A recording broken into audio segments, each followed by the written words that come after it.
Yes, hello everyone. How's it going? Happy Thursday. It's almost Halloween, and by that I mean it's more than a month to Halloween, which in my book is almost Halloween, because Halloween is, of course, the greatest, not just the greatest holiday, but kind of more of an ideal for living, if you will. Today, I have a real treat for you today, actually. I'm pretty excited. Today I'm going to read two short stories, classic short stories from the 20s and 30s, around the turn of the century, or past the turn of the century, by two great authors, one very well-known, one less well-known. H.P. Lovecraft, you might have heard of him, and the other one, Frank Harris. And both of these stories have something in common, in that they are both about perception. These are stories, the first one is a horror story, the second one not so much. But these are stories about perception, and about how what you think you're perceiving, you may not be perceiving. Let me begin by saying this. If I remember correctly off the top of my head, your senses, your perception can filter about, let's say, something like 16 bits of information a second. So you have about the equivalent of a Super Nintendo in your brain. Now, don't quote me on that, because I'm not a neuroscientist, and I don't want to be giving you the wrong idea about anything, but that's kind of the deal. So, do you think that the entire universe runs at Super Nintendo resolution? Specifically,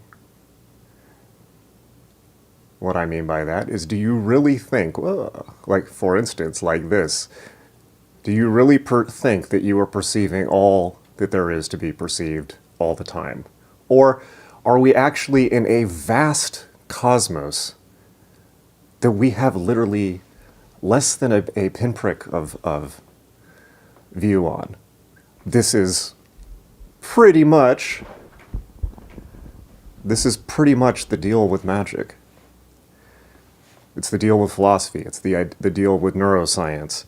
Human beings are dog shit when it comes to perception. I mean, my wife told me yesterday that dogs have millions and millions of nerve endings in their noses.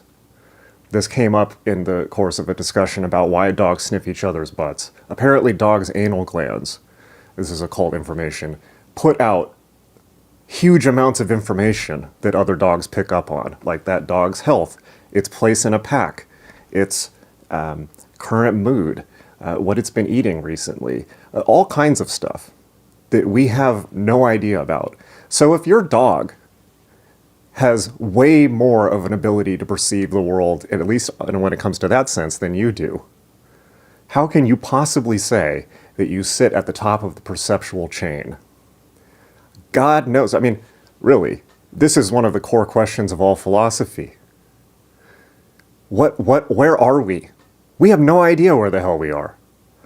All that we know is the limit of our brain's ability to perceive. We're basically, imagine that we are scientists observing the universe, but the only microscope we have is ourselves.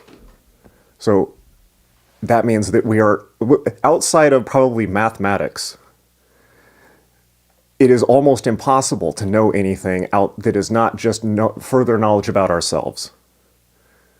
Now, I'm sure there's a more sophisticated philosophical way to put that.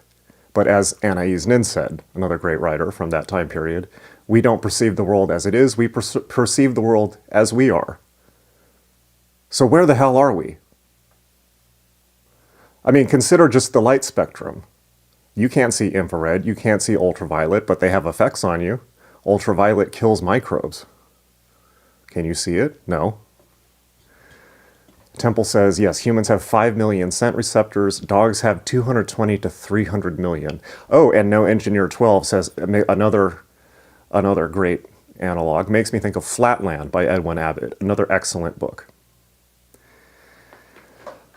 which is about how it's about people who live in 3 dimensions, i.e. us, attempting to perceive higher dimensional beings. Consider how a 3-dimensional object intersects with a 2-dimensional space. It goes from being a sphere to a circle, a flat circle. So what would a fourth fifth or higher dimensional object look like intersecting with at least the universe as with our little band of awareness on it? Something to think about. So, our first short story is, for my money, one of the most terrifying stories Lovecraft ever wrote. And it is about this topic, but I will say no more. It's called From Beyond. Before we get into it, like and subscribe, and join us on the Discord. The link is in the description. Also, please super chat to support the channel and become a channel member. You can do that at the link below, the join link. You get special status on the Discord also for joining. And isn't that what life is all about? Looking cooler than everyone else. It's important. All right. Let me take a drink of tea and then we will get straight into it.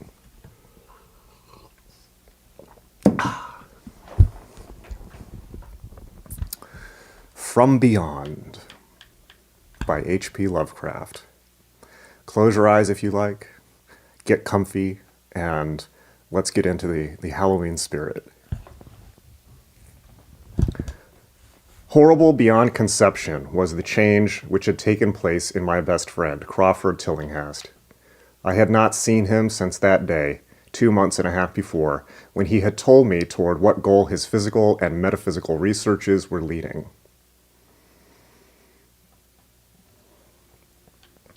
When he had answered my odd and almost frightened remonstrances by driving me from his laboratory and his house in a burst of fanatical rage.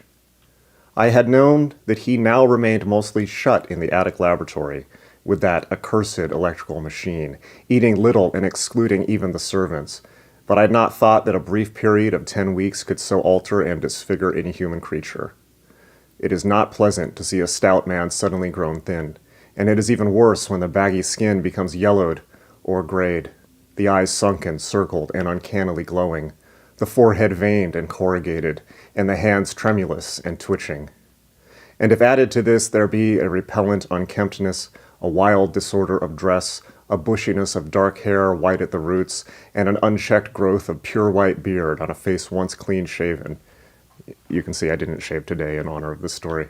The cumulative effect is quite shocking. But such was the aspect of Crawford Tillinghast on the night his half-coherent message brought me to his door after my weeks of exile. Such the specter that trembled as it admitted me, candle in hand, and glanced furtively over its shoulder as if fearful of unseen things in the ancient, lonely house set back from Benevolent Street. That Crawford Tillinghast should ever have studied science and philosophy was a mistake.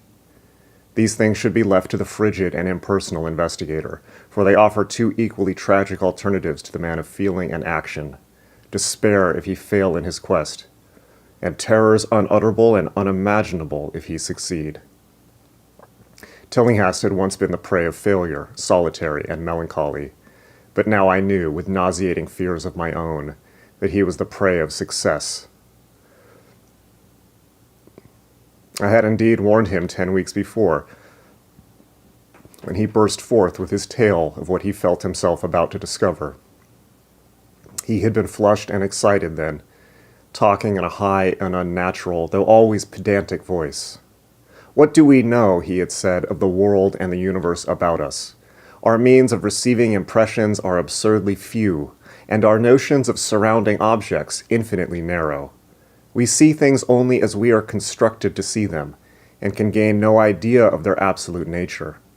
With 5 feeble senses, we pretend to comprehend the boundlessly complex cosmos, yet other beings with a wider, stronger, or different range of senses might not only see very differently the things we see, but might see and study whole worlds of matter, energy, and life, which lie close at hand, yet can never be detected with the senses we have. I have always believed that such strange, inaccessible worlds exist at our very elbows, and now I believe I have found a way to break down the barriers. I am not joking. Within 24 hours, that machine near the table will generate waves acting on unrecognized sense organs that exist in us as atrophied or rudimentary vestiges. Those waves will open up to us many vistas unknown to man, and several unknown to anything we consider organic life. We shall see that at which dogs howl in the dark, and that at which cats prick up their ears after midnight. We shall see these things, and other things which no breathing creature has yet seen. We shall overleap time, space, and dimensions, and without bodily motion peer to the bottom of creation. When Tillinghast said these things, I remonstrated, for I knew him well enough to be frightened rather than amused, but he was a fanatic, and drove me from the house. Now he was no less a fanatic, but his desire to speak had conquered his resentment, and he had written me imperatively in a hand I could scarcely recognize. As I entered the abode of the friend so suddenly metamorphosed to a shivering gargoyle, I became infected with a terror which seemed stalking in all the shadows. The words and beliefs expressed 10 weeks before seemed bodied forth in the darkness beyond the small circle of candlelight, and I sickened at the hollow, altered voice of my host.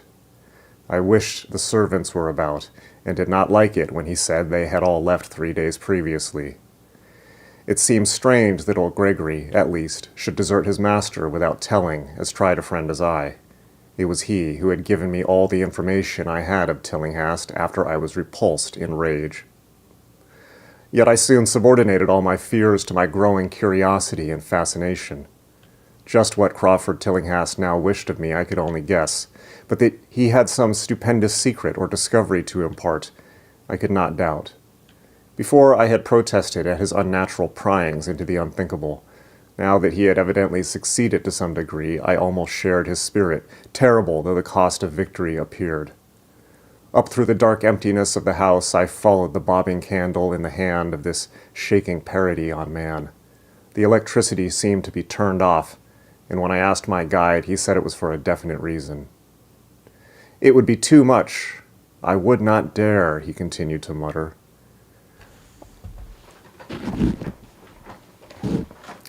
I especially noted his new habit of muttering, for it was not like him to talk to himself.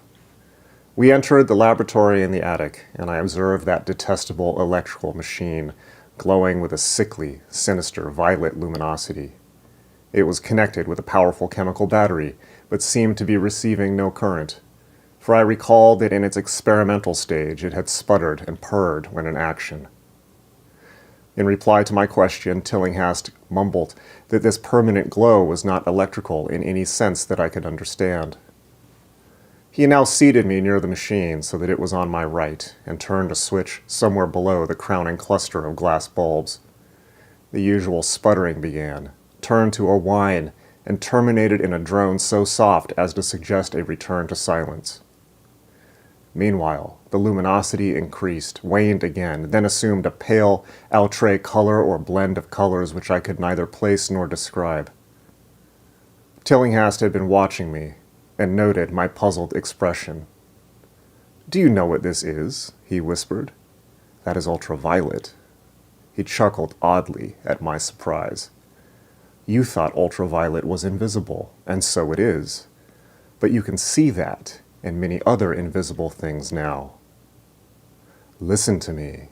The waves from that thing are waking 1,000 sleeping senses in us, senses which we inherit from aeons of evolution, from the state of detached electrons to the state of organic humanity. I have seen truth, and I intend to show it to you. Do you wonder how it will seem? I will tell you." Here Tillinghast seated himself directly opposite me, blowing out his candle and staring hideously into my eyes. "Your existing sense organs, ears first, I think, will pick up many of the impressions, for they are closely connected with the dormant organs. Then there will be others. You have heard of the pineal gland? I laugh at the shallow endocrinologist, fellow dupe and fellow parvenu of the Freudian. That gland is the great sense organ of organs, I have found out. It is like sight in the end, and transmits visual pictures to the brain. If you are normal, that is the way you ought to get most of it. I mean, get most of the evidence from beyond." I looked about the immense attic room with the sloping south wall dimly lit by rays which the everyday eye cannot see. The far corners were all shadows, and the whole place took on a hazy unreality, which obscured its nature and invited the imagination to symbolism and phantasm. During the interval that Tillinghast was silent, I fancied myself in some vast and incredible temple of long-dead gods, some vague edifice of innumerable black stone columns reaching up from a floor of damp slabs to a cloudy height beyond the range of my vision. The picture was very vivid for a while, but gradually gave way to a more horrible conception, that of utter, absolute solitude in infinite, sightless, soundless space. There seemed to be a void, and nothing more, and I felt a childish fear which prompted me to draw from my hip pocket the revolver I always carried after dark, since the night I was held up in East Providence. Then, from the farthermost regions of remoteness, the sound softly glided into existence. It was infinitely faint, subtly vibrant, and unmistakably musical, but held a quality of surpassing wildness which made its impact feel like a delicate torture of my whole body. I felt sensations like those one feels when accidentally scratching ground glass. Simultaneously, there developed something like a cold draft, which apparently swept past me from the direction of the distant sound. As I waited breathlessly, I perceived that both sound and wind were increasing, the effect being to give me an odd notion of myself as tied to a pair of rails in the path of a gigantic approaching locomotive. I began to speak to Tillinghast, and as I did so, all the unusual impressions abruptly vanished. I saw only the man, the glowing machine, and the dim apartment.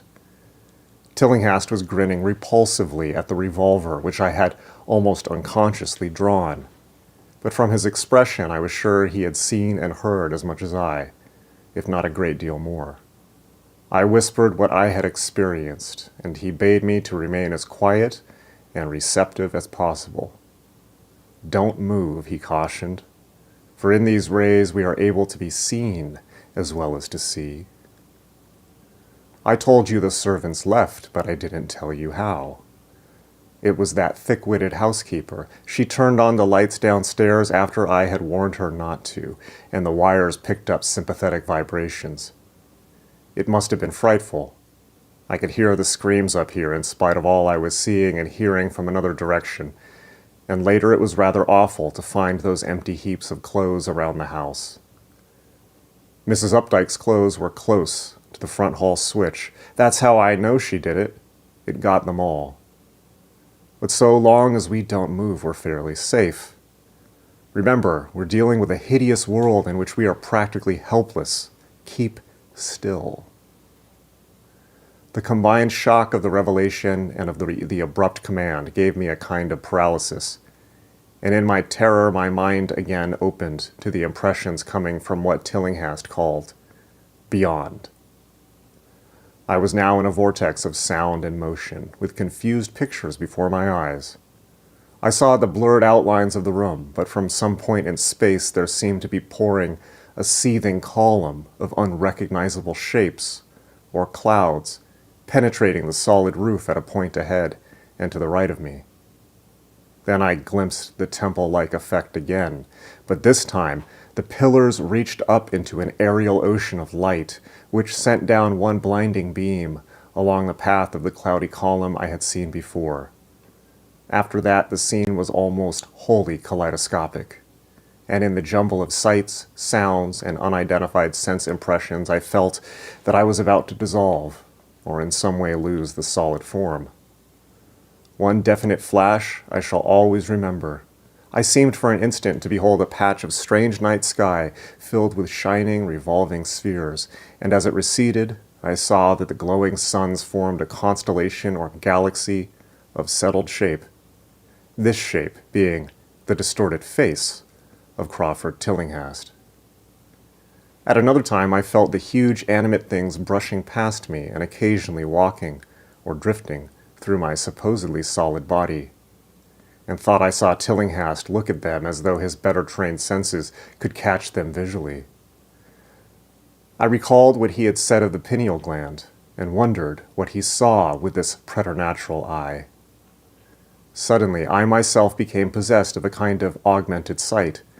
Over and above the luminous and shadowy chaos arose a picture which, though vague, held the elements of consistency and permanence. It was indeed somewhat familiar, for the unusual part was superimposed upon the usual terrestrial scene, much as a cinema view may be thrown upon the painted curtain of a theater. I saw the attic laboratory, the electrical machine, and the unsightly form of Tillinghast opposite me, but of all the space unoccupied by familiar material objects, not one particle was vacant. Indescribable shapes, both alive and otherwise, were mixed in disgusting disarray, and close to every known thing were whole worlds of alien, unknown entities. It likewise seemed that all the known things entered into the composition of other unknown things, and vice versa. Foremost among the living objects were great, inky, jellyish monstrosities, which flabbily quivered in harmony with the vibrations from the machine. They were present in loathsome profusion, and I saw to my horror that they overlapped, that they were semi-fluid and capable of passing through one another and through what we know as solids. These things were never still, but seemed ever floating about with some malignant purpose. Sometimes they appeared to devour one another, the attacker launching itself at its victim and instantaneously obliterating the latter from sight. Shudderingly, I felt that I knew what had obliterated the unfortunate servants, and could not exclude the things from my mind as I strove to observe other properties of the newly visible world that lies unseen around us. But Tillinghast had been watching me, and he was speaking. "You see them? You see them? You see the things that float and flop about you and through you every moment of your life? You see the creatures that form what men call the pure air and the blue sky? Have I not succeeded in breaking down the barrier? Have I not shown you worlds that no other living men have seen?" I heard him scream through the horrible chaos, and looked at the wild face thrust so offensively close to mine. His eyes were pits of flame, and they glared at me with what I now saw was overwhelming hatred. The machine droned detestably. "You think those floundering things wiped out the servants? Fool, they are harmless. But the servants are gone, aren't they? You tried to stop me. You discouraged me when I needed every drop of encouragement I could get. You were afraid of the cosmic truth, you damned coward, but now I've got you. What swept up the servants? What made them scream so loud? Don't know. You'll know soon enough. Look at me. Listen to what I say. Do you suppose there are really any such things as time and magnitude? Do you fancy there are such things as form or matter? I tell you, I have struck depths that your little brain can't picture. I have seen beyond the bounds of infinity and drawn down daemons from the stars. I have harnessed the shadows that stride from world to world to sow death and madness. Space belongs to me, do you hear? Things are hunting me now, the things that devour and dissolve. But I know how to elude them. It is you they will get, as they got the servants. Stirring, dear sir? I told you it was dangerous to move. I have saved you so far by telling you to keep still, saved you to see more sights and to listen to me. If you had moved, they would have been at you long ago. Don't worry, they won't hurt you. They didn't hurt the servants. It was seeing that made the poor devils scream so. My pets are not pretty, for they come out of places where aesthetic standards are very different. Disintegration is quite painless, I assure you, but I want you to see them. I almost saw them, but I knew how to stop. You are not curious? I always knew you were no scientist. Trembling, Trembling with anxiety to see the ultimate things I have discovered? Why don't you move then? Tired? Well, don't worry, my friend, for they are coming. Look, look, curse you, look. It's just over your left shoulder. What remains to be told is very brief, and may be familiar to you from the newspaper accounts. The police heard a shot in the old Tillinghast house and found us there, Tillinghast dead and me unconscious. They arrested me because the revolver was in my hand, but released me in 3 hours after they found it was apoplexy which had finished Tillinghast, and saw that my shot had been directed at the noxious machine which now lay hopelessly shattered on the laboratory floor. I did not tell very much of what I had seen, for I feared the coroner would be skeptical. But from the evasive outline I did give, the doctor told me that I had undoubtedly been hypnotized by the vindictive and homicidal madman. I wish I could believe that, Doctor. It would help my shaky nerves if I could dismiss what I now have to think of the air and the sky about and above me. I never feel alone or comfortable, and a hideous sense of pursuit sometimes comes chillingly on me when I am weary. What prevents me from believing the doctor is this one simple fact, that the police never found the bodies of those servants whom they say Crawford Tillinghast murdered. And there we have the end of story 1.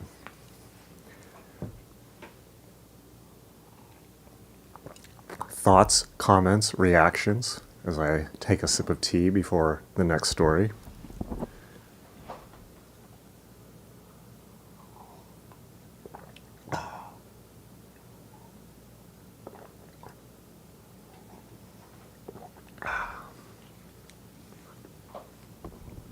Cthulhu approves. Very good, very good. Okay, the next story is called The Magic Glasses by Frank Harris, an anarchist writer, who was very good friends with Aleister Crowley. And pals and chums with him at one point. And this story so impressed Crowley that it was included in the first episode, or the first issue of the Equinox, his 10-volume set or encyclopedia of occultism, which remains some of the best writing on magic ever. This approaches similar themes, but from a very different angle.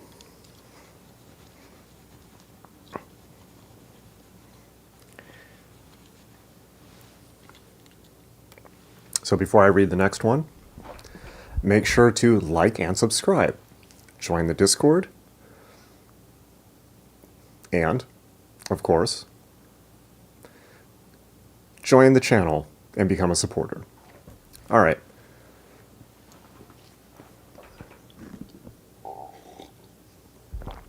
The Magic Glasses by Frank Harris.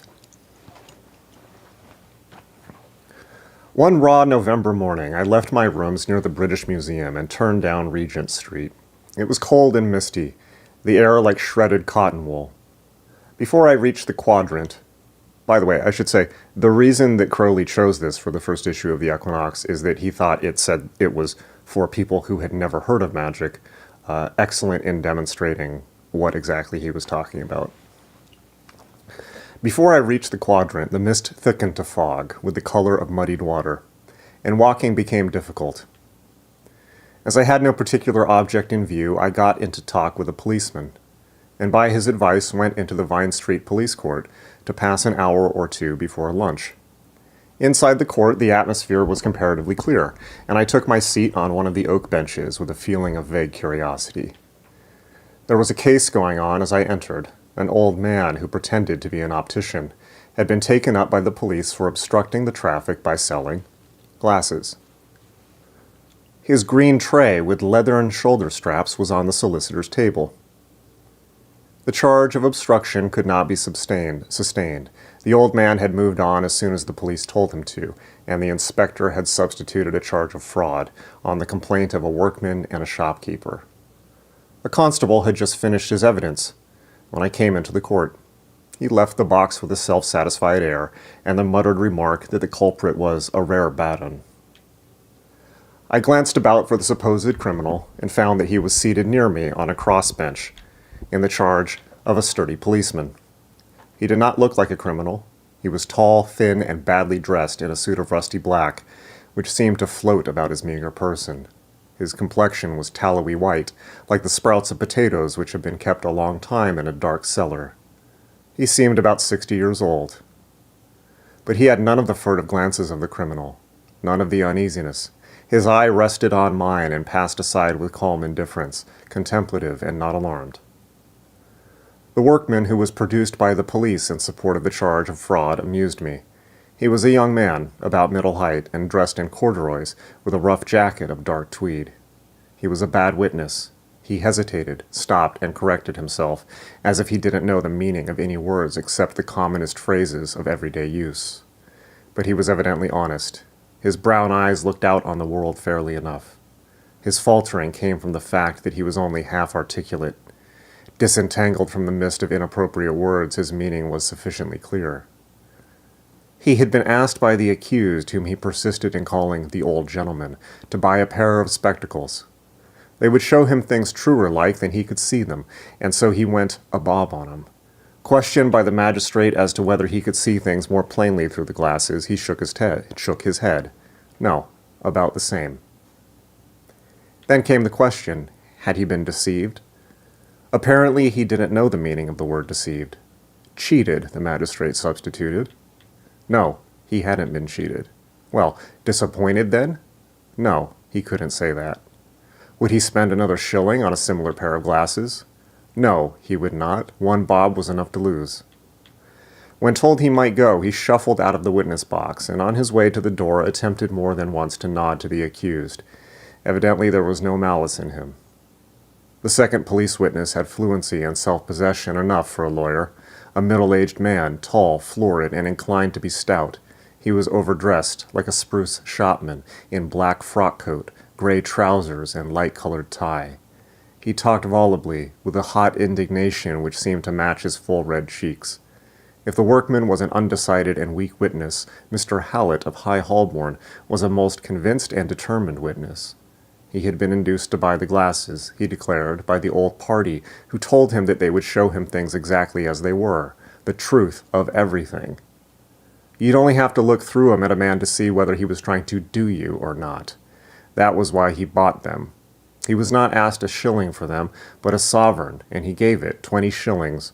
When he put the glasses on, he could see nothing with them, nothing at all.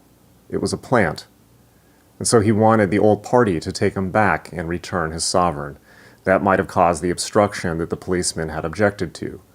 The old man refused to give him his money back, said he had not cheated him, had the impudence to pretend that he, Hallett, had no eyes for truth, and therefore could see nothing with the glasses.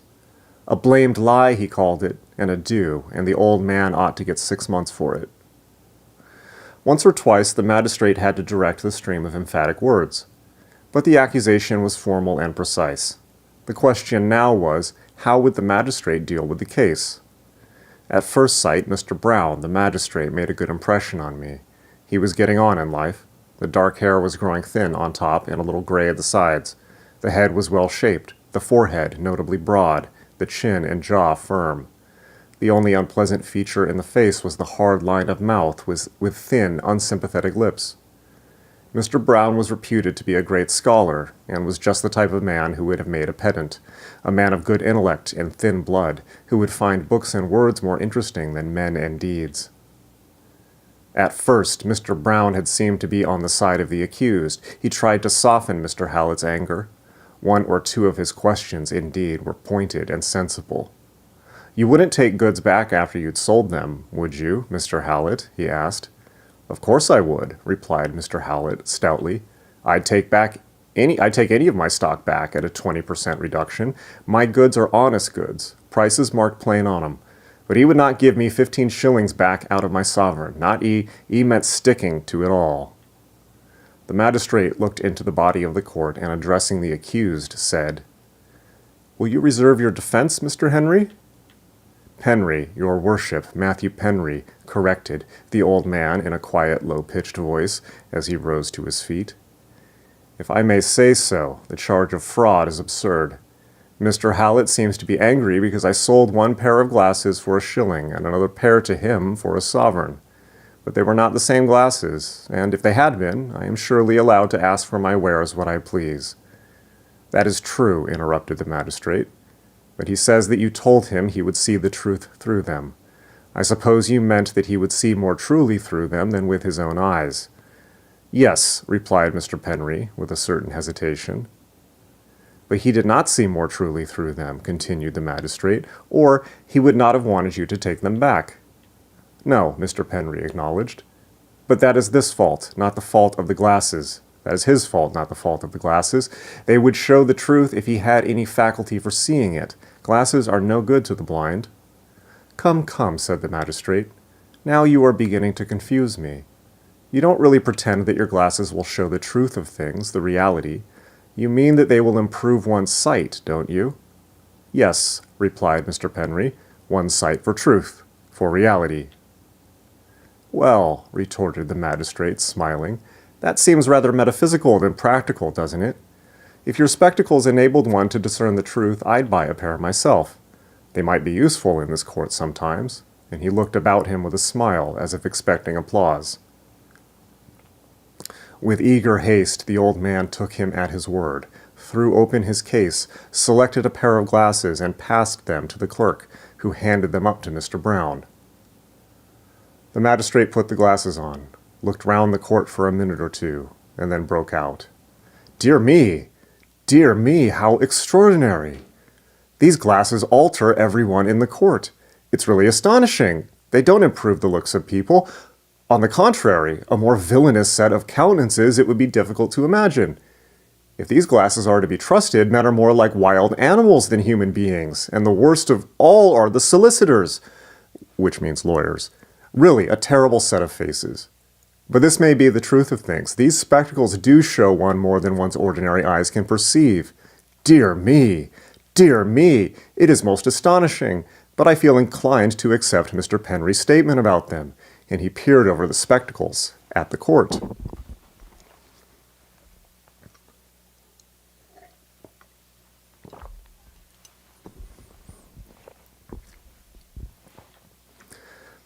Would you like to look in a glass, your worship? Asked one of the solicitors dryly, rising, however, to his feet with an attitude of respect at the same time.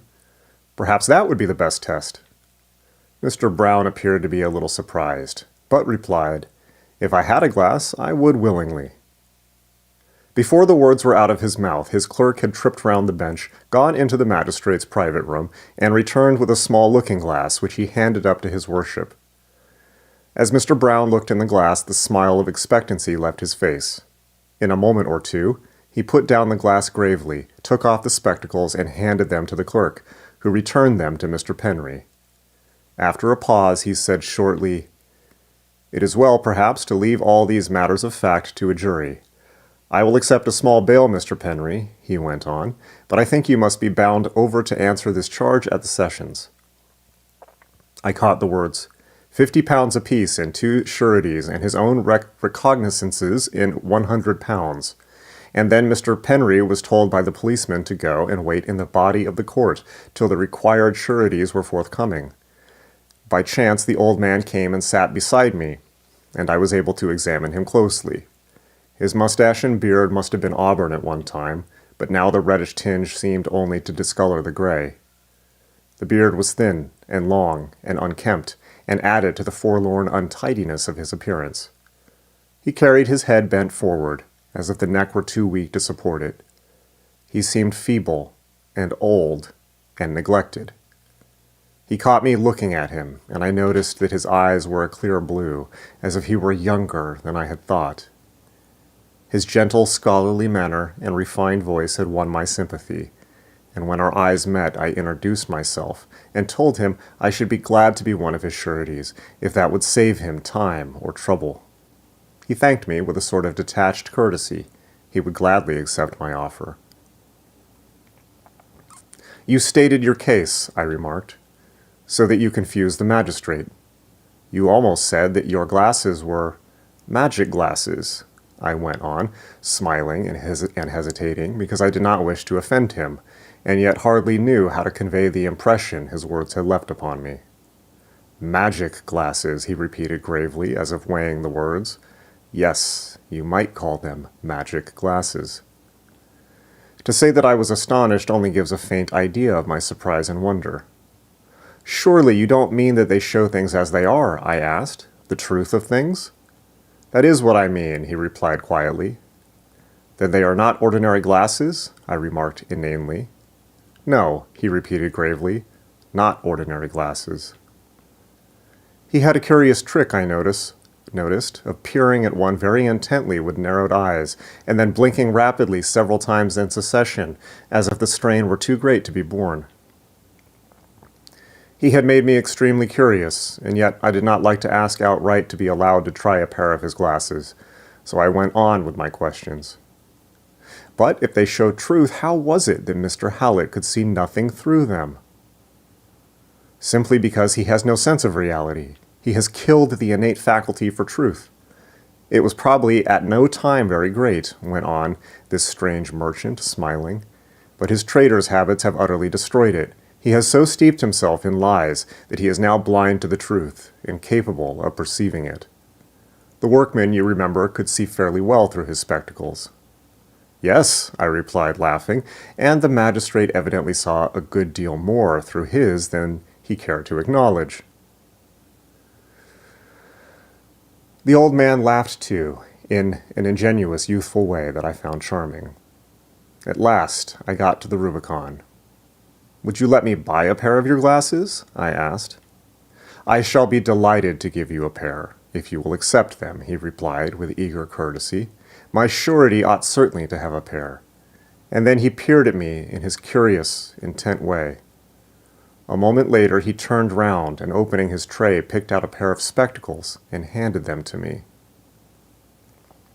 I put them on with trembling eagerness and stared about me. The magistrate had told the truth. They altered everything. The people were the same, and yet not the same. This face was coarsened past all description, that face sharpened and made hideous with greed, and the other brutalized with lust. One recognized, so to speak, the dominant passion in each person. Something moved me to turn my glasses on the merchant. If I was astounded before, I was now lost in wonder. The glasses transfigured him. The gray beard was tinged with gold, the blue eyes luminous with intelligence, all the features ennobled, the countenance irradiated sincerity and kindliness. I pulled off the glasses hastily, and the vision passed away. Mr. Penry was looking at me with a curious little pleased smile of anticipation. Involuntarily, I put out my hand to him with a sort of reverence. "Wonderful," I exclaimed. "Your face is wonderful, and all the others grotesque and hideous. What does it mean? Tell me, won't you?" "You must come with me to my room," he said, "where we can talk freely, and I think you will not regret having helped me. I should like to explain everything to you. There are so few men," he added, "who proffer help to another man in difficulty. I should like to show you that I am grateful." "There is no cause for gratitude," I said hastily. "I have done nothing." His voice now seemed to me to be curiously refined and impressive, and recalled to me the vision of his face, made beautiful by the strange glasses. I have been particular to put down how Mr. Penry first appeared to me, because after I had once seen him through his spectacles, I never saw him again as I had seen him at first. Remembering my earliest impressions of him, I used to wonder how I could have been so mistaken. His face had refinement and gentleness in every line. A certain courage, too, that was wholly spiritual. Already I was keenly interested in Mr. Penry, eager to know more about him, to help him, if that were possible, in any and every way. Some time elapsed before the formalities for his bail were arranged, and then I persuaded him to come out with me to lunch. He got up quietly, put the leathern straps over his shoulders, tucked the big case under his arm, and walked into the street with perfect self-possession. And I was not now in any way ashamed of his appearance, as I should have been an hour or two before. I was too excited even to feel pride. I was simply glad and curious. And this favorable impression grew with everything Mr. Penry said and did, till at last nothing but service would content me. So after lunch I put him into a cab and drove him off to my own solicitor. I found Mr. Morris, of Messrs. Morris, Coote and Company, quite willing to take up his case at the sessions, willing, too, to believe that the charge was trumped up by the police and without serious foundation. But when I drew Mr. Morris aside and tried to persuade him that his new client was a man of extraordinary powers, he smiled incredulously. "You are enthusiastic, Mr. Winter," he said half reproachfully, "but we solicitors are compelled to see things in the cold light of reason. Why should you undertake to defend this, Mr. Penry? Of course, if you've made up your mind, he went on, passing over my interruption, I shall do my best for him. But if I were you, I'd keep my eyes open and do nothing rashly. In order to impress him, I put on a similar cold tone and declared that Mr. Penry was a friend of mine, and that he must leave no stone unturned to vindicate his honesty. And with this, I went back to Mr. Penry, and we left the office together. Mr. Penry's lodging disappointed me. My expectations, I am afraid, were now tuned far above the ordinary. It was in Chelsea, high up in a rickety old house overlooking a dingy road, and barges drawn up on the slimy, fetid mudbanks. And yet, even here, romance was present for the romantic. The fog wreaths curling over the river clothed the houses opposite in soft mystery, as if they had been draped in blue samite, and through the water-laden air the sun glowed round and red as a fiery wheel of Phaeton's chariot. The room was very bare. By the broad, low window stood a large deal table, crowded with instruments and glasses. Strong electric lamps on the right and left testified to the prolonged labors of the optician. The roof of the garret ran up towards the center, and by the wall there was a low truckle bed, fenced off by a cheap Japanese paper screen.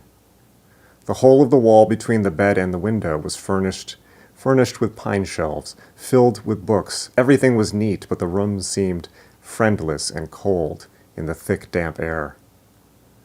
There we sat and talked together till the sun slid out of sight, and the fog thickened and night came on. There our acquaintance, so strangely begun, grew to friendship.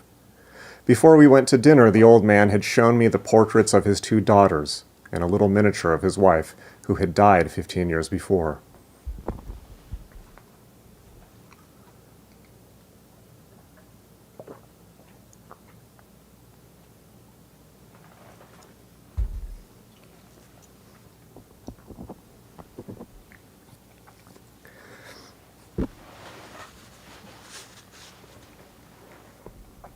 It was the first of many talks in that room, the first of many confidences. Bit by bit, I heard the whole of Mr. Penry's history. It was told to me piecemeal, and inconsequently, as a friend talks to a friend in growing intimacy.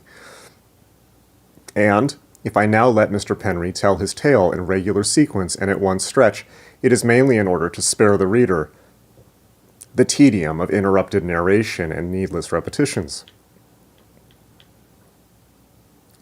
My father was an optician, Mr. Penry began, and a maker of spectacles in Chelsea. We lived over the shop in the King's Road, and my childhood was happy enough, but not in any way peculiar. Like other healthy children, I liked play much better than lessons, but my school days were too uneventful, too empty of love to be happy.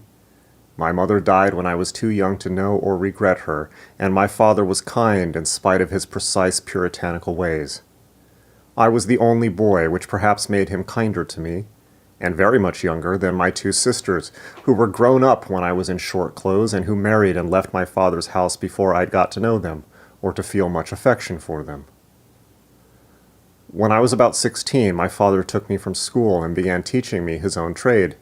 He had been an admirable workman in his time, of the old English sort, careful and capable, though somewhat slow. The desire was always present in him to grind and polish each glass as well as he could, and this practice had given him a certain repute with a circle of good customers. He taught me every part of his craft as he had learnt it, and in the next 5 or 6 years imbued me with his own wish to do each piece of work as perfectly as possible. But this period of imitation did not last long. Before I reached manhood, I began to draw apart from my father, to live my own life, and to show a love of reading and thinking foreign to his habit. It was religion which separated us. At school, I had learnt some French and German, and in both languages I came across skeptical opinions which slowly grew in my mind, and in time led me to discard and almost to dislike the religion of my father. I mention this simply because any little originality in me seemed to spring from this inquiry, and from the mental struggle that convulsed 3 or 4 years of my youth. For months and months I read feverishly to conquer my doubts, and then I read almost as eagerly to confirm my skepticism. I still remember the glow of surprise and hope which came over me the first time I read that Spinoza, one of the heroes of my thought, had also made his living by polishing glasses. He was the best workman of his time, the book said, and I determined to become the best workman of my time, and from that moment I took to my trade seriously, strenuously. I learned everything I could about glass and began to make my own material, after the best recipes. I got books on optics, too, and studied them, and so, bit by bit, mastered the science of my craft. I was not more than 19 or 20 when my father found out that I was a much better workman than his assistant Thompson. Some glasses had been sent to us from a great oculist in Harley Street, with a multitude of minute directions. They had been made by Thompson and were brought back to us one afternoon by a very fidgety old gentleman who declared that they did not suit him at all. The letter which he showed from Sir William Creighton, the oculist, hinted that the glasses were not carefully made. My father was out, and in his absence I opened the letter. As soon as I had looked at the glasses, I saw that the complaint was justified, and I told the old gentleman so. He turned out to be the famous parliamentary speaker, Lord B. He said to me testily, "All right, young man. You make my glasses correctly and I shall be satisfied. But not till then, you understand. Not till then." I smiled at him and told him I would do the work myself, and he went out of the shop muttering, as if only half reassured by my promises. Then I determined to show what I could do. When my father returned, I told him what had happened, and asked him to leave the work to me. He consented, and I went off at once to the little workshop I had made in our backyard, and settled down to the task. I made my glass and polished it, and then ground the spectacles according to the directions. When I had finished, I sent them to Sir William Creighton with a note, and a few days afterwards we had another visit from Lord B., who told my father that he had never had such glasses, and that I was a perfect treasure. Like many very crotchety people, he was hard to satisfy, but once satisfied, he was as lavish in praise as in blame. Lord B. made my reputation as a maker of spectacles, and for years I was content with this little triumph. I married when I was about 2 or 3 and 20, and 7 or 8 years afterwards my father died. The gap caused by his death, the void of loss and loneliness, was more than filled up by my young children. I had 2 little girls who, at this time, were a source of perpetual interest to me. How one grows to love the little creatures with their laughter and tears, their hopes and questions and make-believe, and how one's love for them is intensified by all the trouble one takes to win their love, and by all the plans one weaves for their future. But all this is common human experience and will only bore you. A man's happiness is not interesting to other people, and I don't know that much happiness is good for a man himself. At any rate, during the 10 or 15 years in which I was happiest, I did least, made least progress, as a workman, and the least intellectual advantage as a man. But when my girls began to grow up and detach themselves from the home, my intellectual nature began to stir again. One must have some interests in life, and if the heart is empty, the head becomes busier, I often think. One day I had a notable visit. A man came in to get a pair of spectacles made. A remarkable man. He was young, gay, and enthusiastic, with an astonishing flow of words, an astonishing brightness of speech and manner. He seemed to light up the dingy old shop with his vivacity and happy frankness. He wanted spectacles to correct a slight dissimilarity between his right eye and his left, and he had been advised to come to me by Sir William Creighton, as the glasses would have to be particularly well made. I promised to work at them myself, and on that he burst out. "I shall be very curious to see whether perfect eyes help or hurt my art. You know I am a painter," he went on, throwing his hair back from his forehead, "and each of us painters sees life in his own way, and beauty with certain peculiarities. It would be curious, wouldn't it, if talent came from a difference between one's eyes?" I smiled at his eagerness and took down his name, then altogether unknown to me, but soon to become known and memorable above all other names, Dante Gabriel Rossetti. I made the glasses, and he was enthusiastic about them, and brought me a little painting of himself by way of gratitude.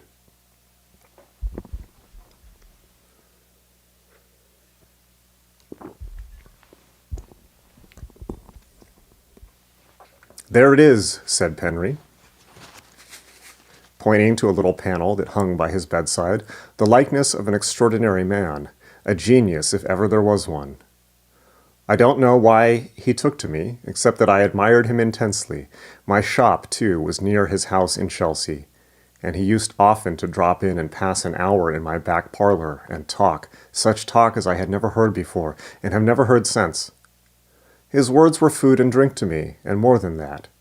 Either his thoughts or the magic of his personality supplied my mind with the essence of growth and vigor which had hitherto been lacking to it.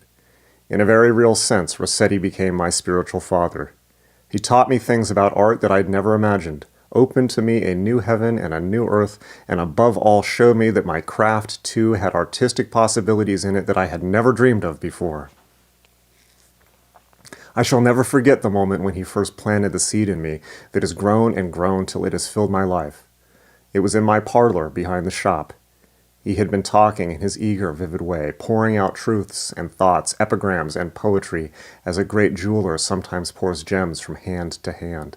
I had sat listening open-mouthed, trying to remember as much as I could, to assimilate some small part of all that word wealth.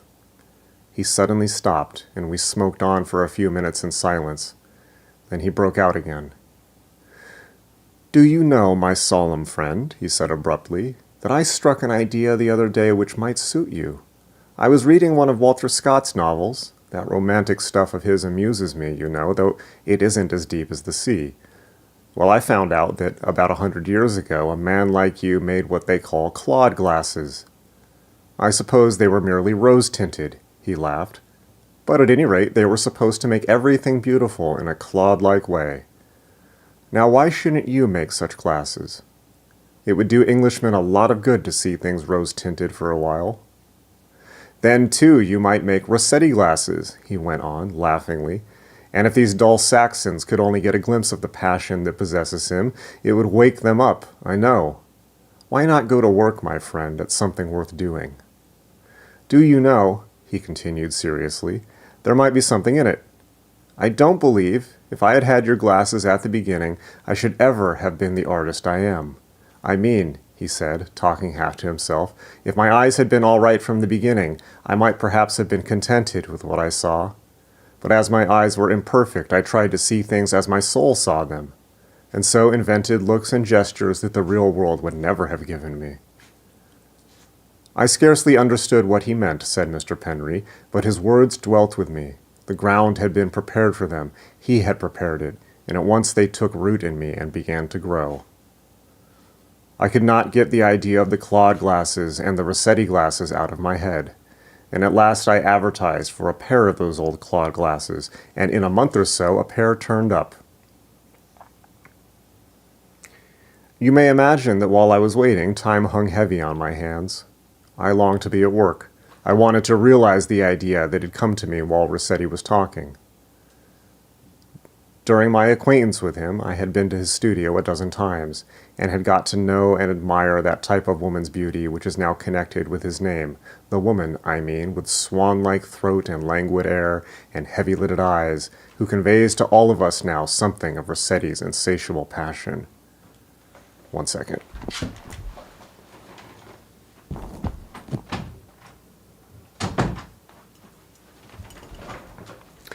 But while I was studying his work and going about steeped in the emotion of it, I noticed one day half a dozen girls whom Rossetti could have taken as models. I had begun, in fact, to see the world as Rossetti saw it, and this talk of his about the Claude glasses put the idea into my head that I might indeed be able to make a pair of spectacles which would enable people to see the world as Rossetti saw it, and as I saw it when Rossetti's influence had entire possession of me. This would be a great deal easier to do, I said to myself, than to make a pair of Claude glasses. For after all, I did not know what Claude's eyes were really like, and I did know the peculiarity of Rossetti's eyes. I accordingly began to study the disparate quality in Rossetti's eyes, and, after making a pair of spectacles that made my eyes see unequally to the same degree, I found that the Rossettian vision of things was sharpened and intensified to me. From that moment on, my task was easy. I had only to study any given pair of eyes, and then to alter them so that they possessed the disparity of Rossetti's eyes, and the work was half done.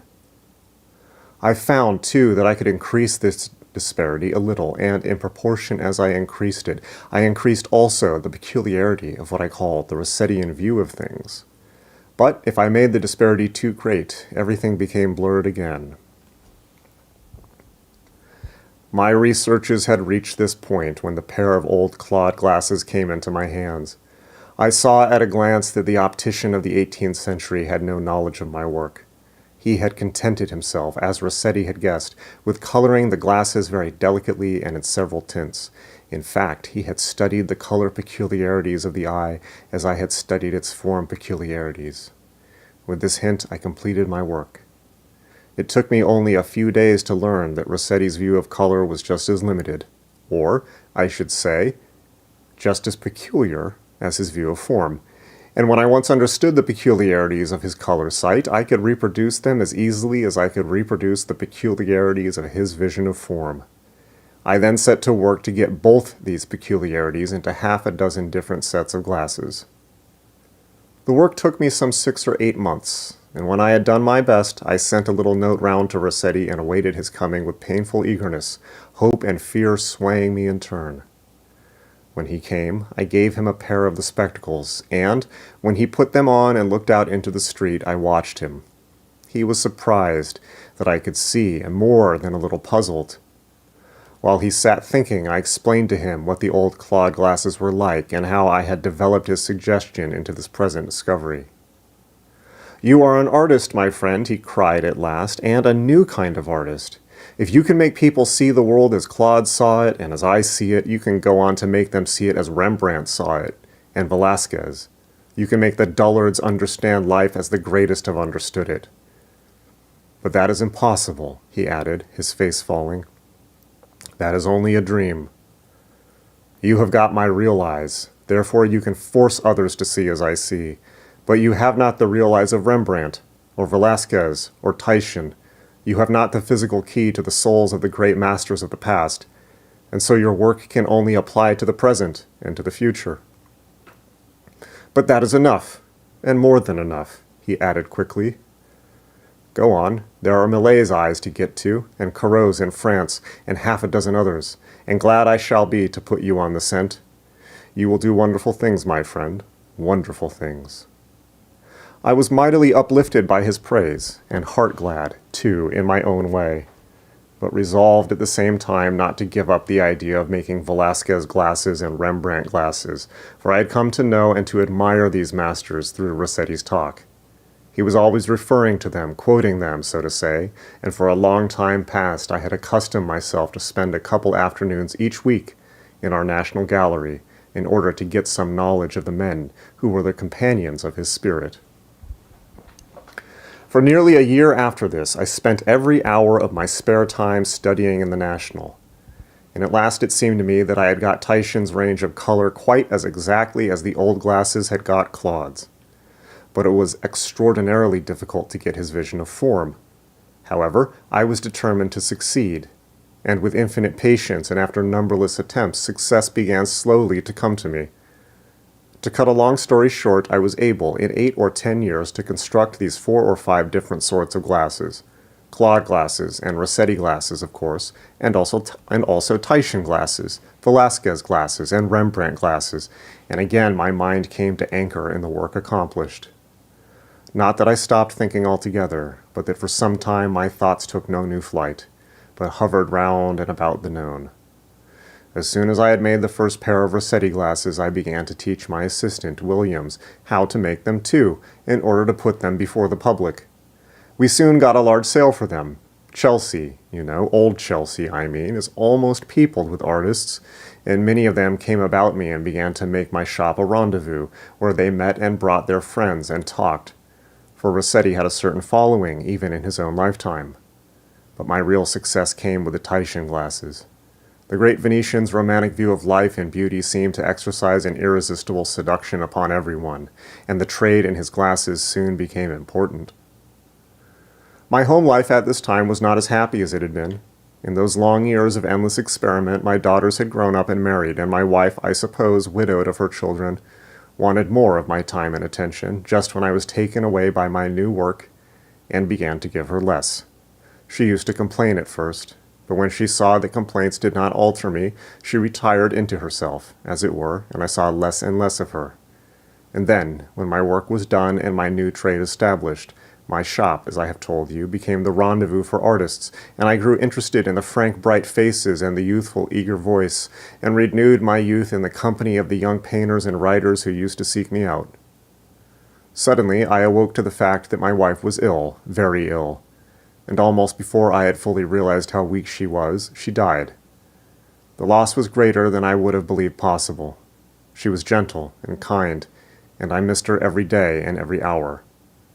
I think that was the beginning of my dislike for the shop that had made me neglect her. The associations of it reminded me of my fault. The daily requirements of it grew irksome to me. About this time, too, I began to miss Rossetti, and the vivifying influences of his mind and talk. He went into the country a great deal, and for long periods I did not see him, and when at length we met, I found that the virtue was going out of him. He had become moody and irritable, a neuropath. Of course, the intellectual richness in him could not be hidden altogether. Now and then he would break out and talk in the old magical way, and conjure wonder out of emptiness, till mean things put on beauty like a dress, and all the world was an enchanted place. But more often he was gloomy and harassed, and it saddened and oppressed me to meet him. The young artists who came to my shop did not fill his place. They chattered gaily enough, but none of them was a magician as he had been, and I began to realize that genius such as his is one of the rarest gifts in the world. I am trying with all brevity to explain to you the causes of my melancholy and my dissatisfaction, but I don't think I've done it very convincingly. And yet, about this time I had grown dissatisfied, ill at ease, restless. And once again my here emptiness drove me to work and think. The next step forward came inevitably from the last one I had taken. While studying the great painters, I had begun to notice that there was a certain quality common to all of them, a certain power they all possessed when working at highest pressure, the power of seeing things as they are, the vital and essential truth of things. I don't mean to say that all of them possess this faculty to the same degree. Far from it. The truth of things to Titian is overlaid with romance. He is memorable mainly for his magic of color and beauty, while Holbein is just as memorable for his grasp of reality. But compare Titian with Giorgione or Tintoretto, and you will see that his apprehension of the reality of things is much greater than theirs. It is that which distinguishes him from the other great colorists of Venice. And as my own view of life grew sadder and clearer, it came to me gradually as a purpose that I should try to make glasses that would show the reality, the essential truth of things, as all the great masters had seen it. And so I set to work again on a new quest. About this time I found out that though I had many more customers in my shop, I had not made money out of my artistic enterprises. My old trade as a spectacle maker was really the most profitable branch of my business. The sale of the Rossetti glasses and the Titian glasses, which at first had been very great, fell off quickly as the novelty passed away, and it was soon apparent that I'd lost more than I'd gained by my artistic inventions. But whether I made £1,500 a year or £1,000 a year was a matter of indifference to me. I had doubled that cape of 40 which to me marks the end of youth in a man, and my desires were shrinking as my years increased. As long as I had enough to satisfy my wants, I was not greedy of money. This newborn desire of mine to make glasses which would show the vital truth of things soon began to possess me, and gradually I left the shop to take care of itself, left it in the hands of my assistant, Williams, and spent more and more time in the little workshop at the back, which had been the theater of all my achievements. I could not tell you how long I worked at the problem. I only know that it cost me years and years, and that as I gave more time and labor to it and more of the passion of my soul, so I came to love it more intensely, and to think less of the ordinary business of life. At length I began to live in a sort of dream, possessed by the one purpose. I used to get up at night and go on with the work and rest in the day. For months together I scarcely ate anything in the hope that hunger might sharpen my faculties. At another time I lived almost wholly on coffee, hoping that this would have the same effect, and at length, bit by bit and slowly, I got nearer to the goal of my desire. But when I reached it, when I had constructed glasses that would reveal the naked truth, show things as they were, and men and women as they were, I found that circumstances about me had changed lamentably.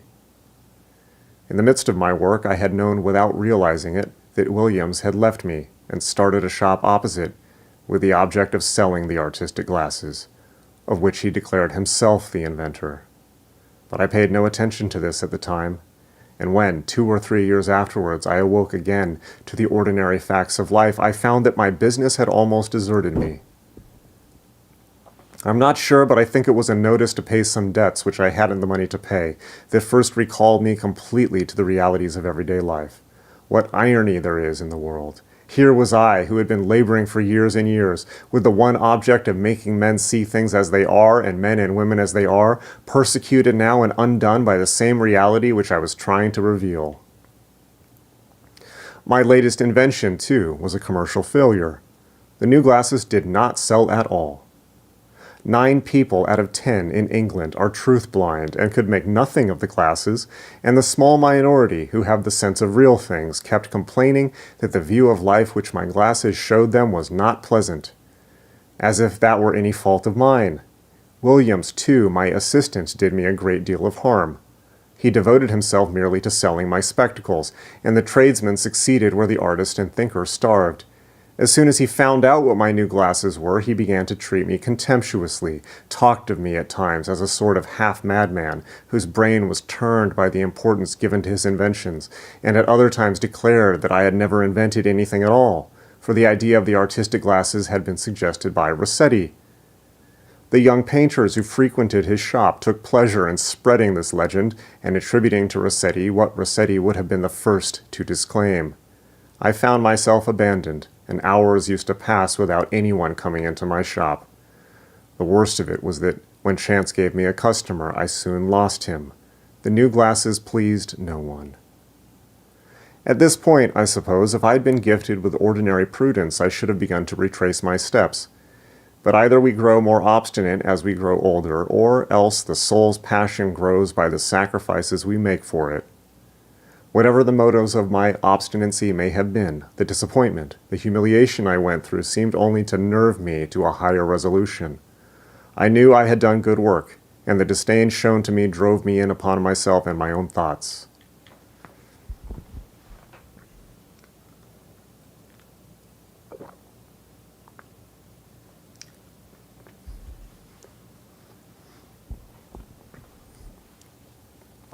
So much I learned from Mr. Penry in the first few days of our acquaintance, and then for weeks and weeks he did not tell me any more. He seemed to regard the rest of his story as too fantastic and improbable for belief, and he was nervously apprehensive lest he should turn me against him by telling it. Again and again, however, he hinted at further knowledge, more difficult experiments, a more arduous seeking, till my curiosity was all aflame, and I pressed him, perhaps unduly, for the whole truth. In those weeks of constant companionship, our friendship had grown with almost every meeting. It was impossible to escape the charm of Penry's personality. He was so absorbed in his work, so heedless of the ordinary vanities and greeds of men, so simple and kindly and sympathetic that I grew to love him. He had his little faults, of course, his little peculiarities, surface irritabilities of temper, moments of undue depression in which he deprecated himself and his work, moments of undue elation in which he overestimated the importance of what he had done. He would have struck most people as a little flighty and uncertain, I think. But his passionate devotion to his work lifted the soul, and his faults were, after all, insignificant in comparison with his noble and rare qualities. I had met no one in life who aroused the higher impulses in me as he did. It seemed probable that his latest experiments would be the most daring and the most instructive, and accordingly I pressed him to tell me about them with some insistence, and after a time he consented. "I don't know how it came about," he began, "but the contempt of men for my researches exercised a certain influence on me, and at length I took myself seriously to task. Was there any reason for their disdain and dislike? Did these glasses of mine really show things as they are, or was I offering but a new caricature of truth, which people were justified in rejecting as unpleasant? I took up again my books on optics and studied the whole subject anew from the beginning. Even as I worked, a fear grew upon me. I felt that there was another height before me to climb, and that the last bit of the road would probably be the steepest of all. In the Gospels, he went on, in a low, reverent voice, many things are symbolic and of universal application, and it always seemed to me significant that the hill of Calvary came at the end of the long journey. But I shrank from another prolonged effort. I said to myself that I couldn't face another task like the last. But all the while I had a sort of uncomfortable prescience that the hardest part of my life's work lay before me. One day, a casual statement stirred me profoundly. The primary colors, you know, are red, yellow, and blue. The colors shown in the rainbow vary from red to blue and violet, and the vibrations or lengths of the light waves that give us violet grow shorter and shorter and at length give us red. These vibrations can be measured. One day, quite by chance, I came across the statement that there were innumerable light waves longer than those which give violet. At once the question sprang, were these longer waves represented by colors which we don't see, colors for which we have no name, colors of which we can form no conception? And was the same thing true of the waves which, growing shorter and shorter, give us the sensation of red? There is room, of course, for myriads of colors beyond this other extremity of our vision. A little study convinced me that my guess was right, for all the colors which we see are represented to our sense of feeling in degrees of heat. That is, blue shows one reading on the thermometer and red a higher reading, and by means of this new standard I discovered that man's range of vision is not even placed in the middle of the register of heat, but occupies a little space far up towards the warmer extremity of it. There are thousands of degrees of cold lower than blue, and hundreds of degrees of heat above red. All these gradations are doubtless represented by colors which no human eye can perceive, no human mind can imagine. It is with sight as with sound. We know now that there are noises louder than thunder which we cannot hear, the roar that lies on the other side of silence. We men are poor restless prisoners, hemmed in by our senses as by the walls of a cell, hearing only a part of nature's orchestra, and that part imperfectly, seeing only 1,000th part of the color marvels about us, and seeing that infinitesimal part incorrectly and partially. Here was new knowledge with a vengeance, knowledge that altered all my work. How was I to make glasses to show all this? Glasses that would reveal things as they are and must be to higher beings, the ultimate reality. At once, the new quest became the object of my life, and, somehow or other, I knew before I began the work that the little scraps of comfort or of happiness which I had preserved up to this time, I should now forfeit. I realized with shrinking and fear that this new inquiry would still further remove me from the sympathy of my fellows. My provision was justified. I had hardly got well to work, that is, I had only spent a couple of years in vain and torturing experiments, when I was one day arrested for debt. I had paid no attention to the writ. The day of trial came and went without my knowing anything about it, and there was a man in possession of my few belongings before I understood what was going on. Then I was taught by experience that to owe money is the one unforgivable sin in the nation of shopkeepers. My goods were sold up, and I was brought to utter destitution. The old man paused, and then sent to prison because I could not pay. But, I asked, did your daughters do nothing? Surely they could have come to your help. Oh, they were more than kind, he replied simply. The eldest especially, because perhaps she was childless herself. I called her Gabrielle, he added, lingering over the name. She was very good to me. As soon as she heard the news, she paid my debt and set me free. She bought things, too, and fitted out 2 nice rooms for me and arranged everything again quite comfortably.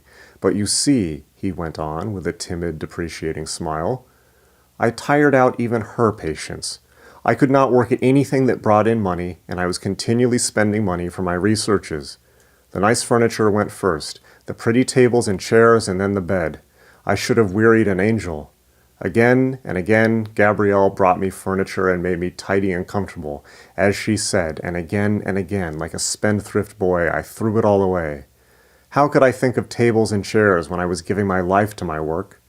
Besides, I always felt that the more I was plagued and punished, the more certain I was to get out the best in me. Solitude and want are the twin nurses of the soul. But didn't you wish to get any recognition, any praise? I broke in. I knew by this time, he answered, that in proportion as my work was excellent, I should find fewer to understand it. How many had I seen come to praise and honor while Rossetti felt a nerve disease and madness, and yet his work endures and will endure, while theirs is already forgotten. The tree that grows to a great height wins to solitude even in a forest. Its highest outshoots find no companions save the winds and stars. I tried to console myself with such similes as this, he went on, with a depreciatory smile, for the years passed and I seemed to come no nearer to success. At last, the way opened for me a little, and after 8 or 10 years of incessant experiment, I found that partial success was all I should ever accomplish. Listen, there was not one pair of eyes in a million that could ever see what I had taught myself to see, for the passion of the soul brings with it its own reward. After caring for nothing but truth for 20 years, thinking of nothing but truth, and wearying after it, I could see it more clearly than other men, get closer to it than they could. So the best part of my labor, I mean the highest result of it, became personal, entirely personal, and this disappointed me. If I could do no good to others by it, what was my labor but a personal gratification? And what was that to me, at my age? I seemed to lose heart, to lose zest. Perhaps it was that old age had come upon me, that the original sum of energy in me had been spent, that my bolt was shot. It may be so. The fact remains that I lost the desire to go on, and when I had lost that, I woke up, of course, to the ordinary facts of life once again. I had no money. I was weak from semi-starvation and long vigils, prematurely old and decrepit. Once more, Gabrielle came to my assistance. She fitted up this room, and then I went out to sell my glass as a peddler. I bought the tray and made specimens of all the spectacles I had made, and hawked them about the streets. Why shouldn't I? No work is degrading to the spirit, none, and I could not be a burden to the one I loved. Now I knew that my best efforts would not benefit others. I did not get along very well. The world seemed strange to me, and men a little rough and hard. Besides, the police seemed to hate me. I don't know why. Perhaps because I was poor, and yet, unlike the poor, they knew. They persecuted me, and the magistrates before whom they brought me always believed them, and never believed me. I have been punished times without number for obstruction, though I never annoyed anyone. The police never pretended that I had cheated or stolen from anyone before, but after all, this latest charge of theirs brought me to know you, and gave me your friendship, and so I feel that all the shame has been more than made up to me. My heart burned within me as he spoke so gently of his unmerited sufferings. I told him I was proud of being able to help him. He put his hand on mine with a little smile of comprehension. A day or two later, curiosity awoke in me again, and I asked him to let me see a pair of the new glasses, those that show the ultimate truth of things. Perhaps someday, he answered quietly. I suppose my face fell, for after a while he went on meditatively. There are faults in them, you see, shortcomings and faults in you too, my friend.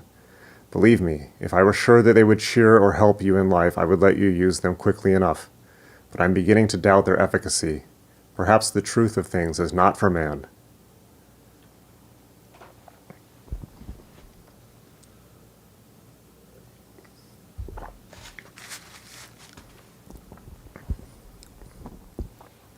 When we entered the court on the day of Penry's trial, Morris and myself were of opinion that the case would not last long, and that it would certainly be decided in our favor.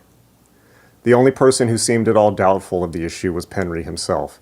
He smiled at me, half pityingly, when I told him that in an hour we should be on our way home. The waiting seemed interminable, but at length the case was called.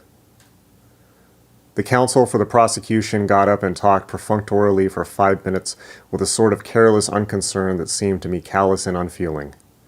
Then he began to call his witnesses. The workman, I noticed, was not in the court. His evidence had been rather in favor of the accused, and the prosecution, on that account, left it out.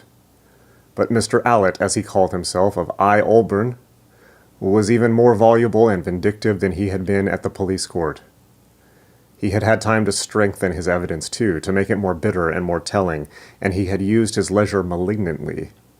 It seemed to me that everyone should have seen his spite and understood the vileness of his motives. But no. Again and again, the judge emphasized those parts of his story which seemed to tell most against the accused. The judge was evidently determined that the jury should not miss any detail of the accusation, and his own bias appeared to me iniquitous. But there was a worse surprise in store for us. After Hallett, the prosecution called a canon of Westminster, a stout man with heavy jowl and loose, suasive lips, Canon Bayton. He told us how he had grown interested in Penry and in his work, and how he had bought all his earlier glasses, the Rossetti glasses as he called them. The canon declared that these artistic glasses threw a very valuable light on things, redeemed the coarseness and commonness of life, and made reality beautiful and charming. He was not afraid to say that he regarded them as instruments for good. But the truth-revealing glasses seemed to excite his utmost hatred and indignation. He could not find a good word to say for them. They only showed, he said, what was terrible and brutal in life. When looking through them, all beauty vanished. The charming flesh covering fell away, and you saw the death's head grinning at you. Instead of parental affection, you found personal vanity. Instead of the tenderness of the husband for the wife, gross and common sensuality. All high motives withered, and instead of the flowers of life, you were compelled to look at the worm-like roots and the clinging dirt. He concluded his evidence by assuring the jury that they would be doing a good thing if they put an end to the sale of such glasses. The commerce was worse than fraudulent, he declared. It was a blasphemy against God and an outrage on human nature. The unctuous canon seemed to me worse than all the rest, but the effect he had on the jury was unmistakable, and our barrister, Simons, refused to cross-examine him. To do so, he said, would only strengthen the case for the prosecution, and I have no doubt that he was right, for Morris agreed with him. But even the prosecuting witnesses did not hurt us more than the witnesses for the defense. Mr. Penry had been advised by Mr. Morris to call witnesses to his character, and he had called half a dozen of the most respectable tradesmen of his acquaintance. One and all did him harm rather than good. They all spoke of having known him 20 years before, when he was well-to-do and respectable. They laid stress upon what they called his fall in life. They all seemed to think that he had neglected his business and come to ruin by his own fault. No one of them had the faintest understanding of the man, or of his work. It was manifest from the beginning that these witnesses damaged our case, and this was apparently the view of the prosecuting barrister, for he scarcely took the trouble to cross-examine them. It was with a sigh of relief that I saw Mr. Penry go into the box to give evidence on his own behalf. Now, I thought, the truth will come to light. He stated everything with the utmost clearness and precision, but no one seemed to believe him. The wish to understand him was manifestly wanting in the jury, and from the beginning the judge took sides against him. From time to time he interrupted him just to bring out what he regarded as the manifest falseness of his testimony.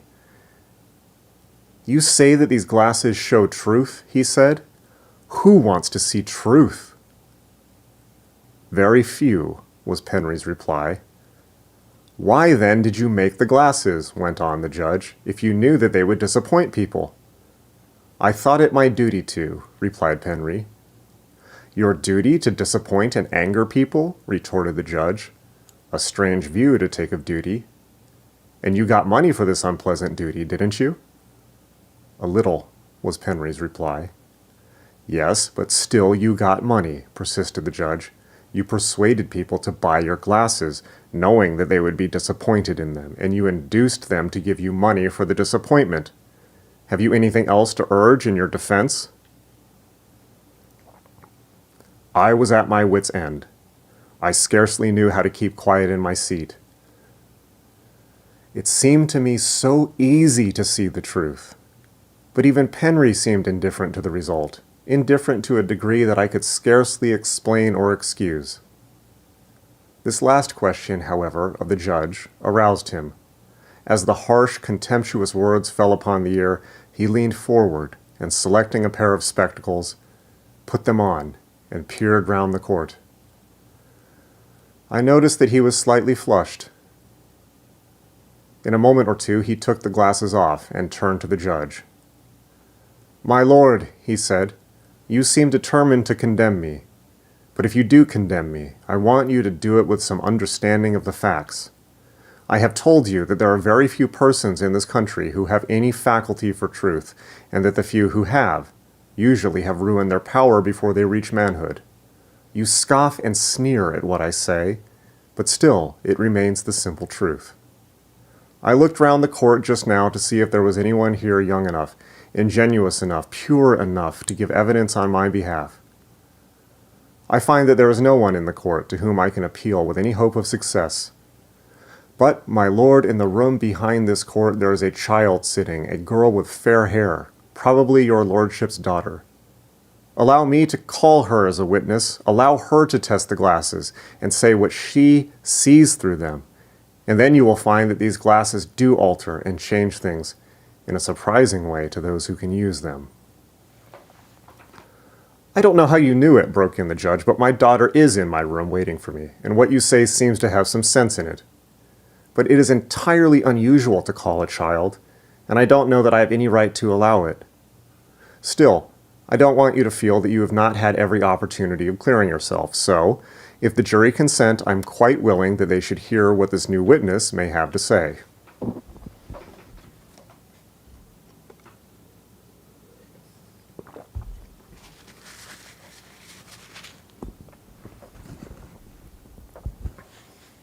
"We are willing to hear the witness," said the foreman, "but really, your lordship, our minds are made up about the case." The next moment the child came into the court, a girl of 13 or 14 with a bright, intelligent face, a sort of shy fear troubling the directness of her approach. "I want you to look through a pair of my spectacles, my child," said Penry to her, "and tell us just what you see through them." And, as he spoke, he peered at her in his strange way, as if judging her eyes. He then selected a pair of glasses and handed them to her. The child put them on and looked round the court, and then cried out suddenly, "Oh, what strange people! And how ugly they all are! All ugly! Except you who gave me the glasses. You are beautiful!" Turning hastily round, she looked at her father and added, "Oh, Papa, you are... oh!" And she took off the glasses quickly, while a burning flush spread over her face. "I don't like these glasses," she said indignantly, laying them down. "They are horrid! My father doesn't look like that." "My child," said Penry very gently, "will you look through another pair of glasses? You see so much that perhaps you can see what is to be, as well as what is. Perhaps you can catch some glimpse even of the future."